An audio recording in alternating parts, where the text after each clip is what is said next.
প্রশ্নটি হচ্ছে ফটোতে, আচ্ছা ফটোতে একটি ছেলেকে দেখিয়ে ঐশী বলল, আচ্ছা সে সে হলো, সে অর্থাৎ কে? ছেলে।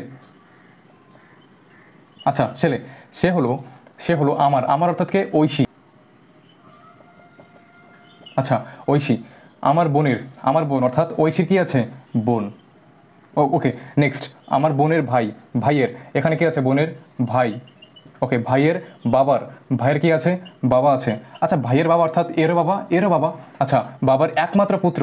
আচ্ছা এই ছেলে, দেখো ব্যাপারটা হচ্ছে যে ঐশীর বোনের ভাই, ভাইয়ের যে বাবা, বাবার একমাত্র পুত্র তো এই ভাই নিজে, অর্থাৎ এই ভাইও যে, এই ছেলেও সে। তাহলে দেখো এই যে দেখো এই বাবার 2 মেয়ে 1 ছেলে, তাহলে এরা 3জন কি ভাই বোন। তাহলে দেখো ঐশী, ঐশী ছেলেটার কি হয়? ঐশী ছেলেটার কি হবে?